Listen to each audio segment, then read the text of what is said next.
Because circle of care, you know, if let's say you've gone missing, you've gone quiet, and it was a friend approaching me, it's got to be the right person. So if you have approached a professor, you know, you wanted a delay in something, don't give up. Find somebody else, right? Because some people are horrible in the circle of care, and maybe they always will be, right? But don't. It's the same thing at work. Like if you had one bad experience with one person that you went up to, find somebody else, right? There's so many resources like we're going to touch on. Absolutely. So Yeah. just because one isn't what works best for you doesn't mean that there's something else out there that Yeah. won't work either. So going off of that one then, do you think that your new role at KPMG and your job requirements go hand in hand with creating mentally healthy employees at KPMG? Absolutely.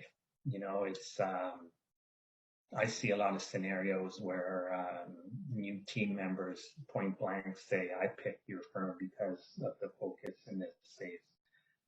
It's a very humbling role, and not a day goes by where there's not something where somebody has come back to work and they just flip you an email to say, you know, how helpful the discussion was. So there's a lot of KPIs, you know, like key performance indicators in the space that you can't measure, right?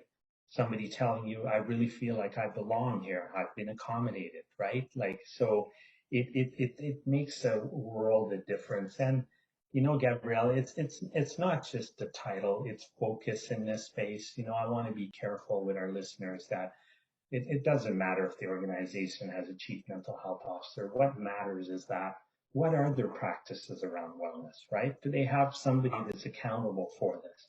Can you find it anywhere on their website? When you ask them a couple of questions during the interview, can you really tell that it's genuine or it's made up? Because what you focus on, you get results, right? So yeah, absolutely.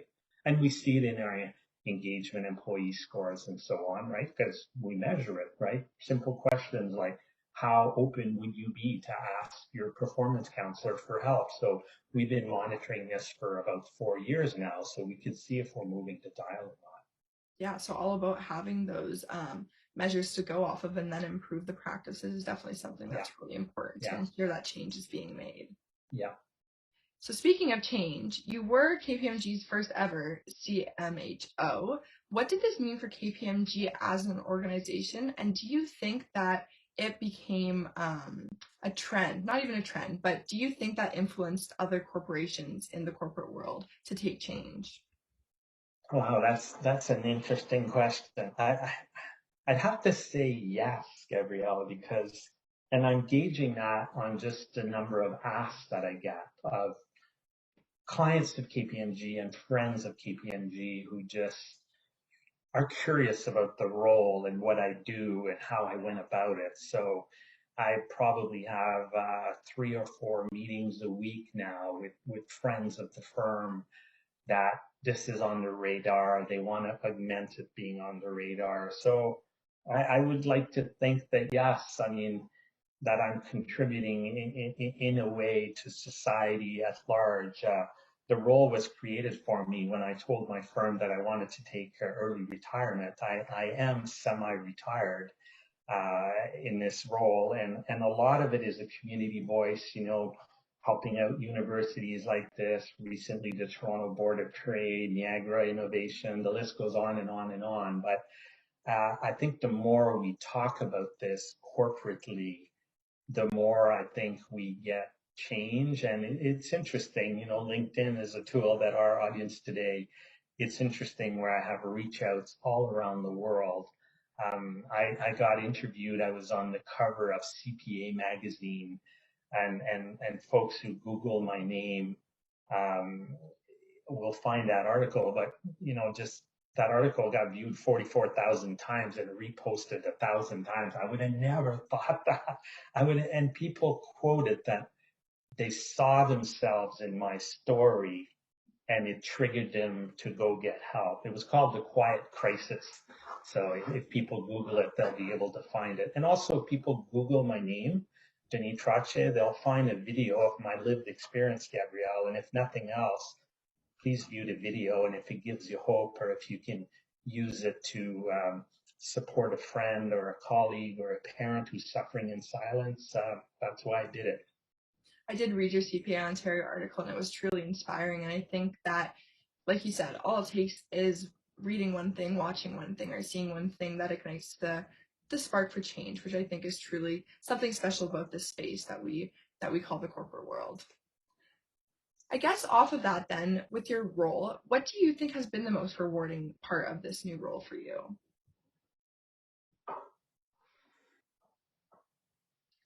I would see people who are in a place where I was, where you think there's no hope, you have to quit, thinking it's your job that does this to you. Denis quit, by the way.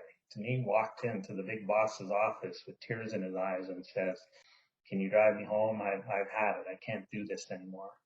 Now I've learned and I know that, and I haven't met anybody in my role, that it's clearly worth doing this to them, right? We think stress equals mental health disorder. It doesn't. You guys have seen the curve where you need a bit of stress to perform and all of that, optimal stress and all that kind of stuff. But long periods of improperly managed stress, not having coping mechanisms, not caring for yourself, right down to the basic things, eat, sleep, fitness slash things that bring you joy, right? Often, even as students, we let those things go, but they are critical to our performance and doing well in our exams. So That is a really good point. I know as a university student, I had one prof who told us right at the beginning that if you're not taking care of yourself in terms of eating, sleeping, and doing things that make you yeah, happy, you're not going to perform in school. And I think that's an important message because even in the corporate world with school, whatever it is that you're doing, you get so wrapped up in everything else that sometimes you forget that you're there too and that you deserve some recognition. So that's a really important part the that I most rewarding would be seeing people on their way to recovery. This young lady that I quoted in Sweden, just somebody who found me on LinkedIn and chatted with them on LinkedIn, seeing them be well again. See, like as an auditor, unfortunately, it's a bit rare that your clients give you a big hug, right? Great audit, Gabrielle. Come back Monday and audit us again, right? It happens, but not too often. But in this space where you're making a difference in somebody's life, you as a student are making a difference in a colleague's life by bringing a resource to their attention, knowing where to turn, right? And that's why today is so important. And I wanted to do this because I want our listeners to have tools. This is like CPR and basic first aid. You don't take CPR after you've had a horrible accident in your pool. You take it, but when it comes to mental health, what do we individually have in our toolbox other than common sense? We think we have it all, but many of us don't. So that's why I was so excited about doing this today and just getting people to think differently about their mental wellness. They all have it, but many of us don't do too much for it, right? Yes, no, for sure. Like we said, awareness is so important, and being proactive is another way to ensure that you will have all those tools if you ever are in the situation that you need Yeah, some help. Going, absolutely. going off of that into our resources, do you have any advice for this next generation of students who are entering the corporate world? And in terms of keeping their mental health in mind as they deal with the next steps and beyond, I know we talked about ensuring that you're asking organizations about what type of wellness they have. But do you have any other advice? Um, well, absolutely, asking questions about it. As you're trying to find, it's all about fit, right? You've heard it on campus, especially the ones who are in the co-op program. So part of fit is this is something aimed at physical health, mental health, financial health. Because we're talking more about mental health today, but as we know, there's many components that contribute to our wellness. So I think talking about it, asking about it, right? And I think via that type of due diligence, you can tell if they're serious about it, whether it's part of their DNA or it's just lip service, right? Resources, there are so many, Gabrielle. So what's a way not to overwhelm here is maybe to just give my top 3 or 4 or 5. So that probably means I'll give you more than that. But I love November. November is not just about men, it's about the circle of care, right? Because if you're in a relationship and your guy is reluctant to get help, which statistics show that male are for whatever reason, there's some great resources there. And I love their acronym, ALEC. That's my favorite go-to. I love jack.org. I don't know if you have a jack.org group at your university, do you? I'm not sure specifically about jack.org, but I do know that we have some resources in our socials at Degree Impact for resources similar to jack.org on campus. Okay. So they are a voice on many campuses, high school, university, colleges. Great tools on their site. They have these annual forums. They use the 5 golden rules, very similar to ALAC. Like the first one is say what you see. So that's a spot. Some of our listeners perhaps have children already, or they have little nephews and nieces in their circle of care. So jack.org I find is always a great one for that. I like Bounce Back, and now it's available for free right across Canada because, most of your audiences comes from all over the place. Bounce Back, you can find it on the internet, and it's kind of the same structure of an accounting firm, Gabrielle, where you have partners and then directors and then senior managers. Well, this model is psychiatry, psychologists, social workers, and anybody on this call can self-refer after this call for some counseling, brochures, books on anxiety, depression. So I love Bounce Back. Generally, the age group here, tools like one of them, Mind Beacon or Ability CBT. CBT is cognitive behavioral therapy. So imagine having a therapist on your phone. So Mind Beacon, you get a therapist, you make a connection, therapist gives you homework, readings, a little poke. Hey, Gabrielle, I noticed you didn't do module 4. Did you think it was horrible or didn't it resonate with you? Can I help? Blah, blah, blah. Evaluation grids, 12 weeks of counseling for free with some soft follow-up afterwards. So that is another amazing resource. Another one that I really like is called, I'll flash it on the screen here. It's called the Plan for Resilience.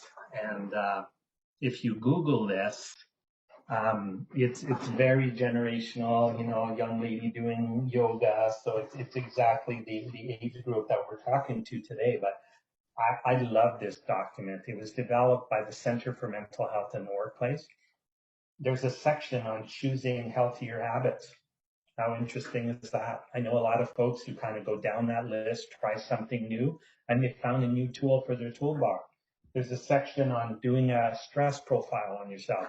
Imagine Gabrielle doing a stress profile on herself and then getting her friends or her family to do what they see when Gabrielle gets stressed, and then have a discussion, and out of that you go, I'll focus on that. I'll find a new tool to help on that. So I love this Plan for Resilience.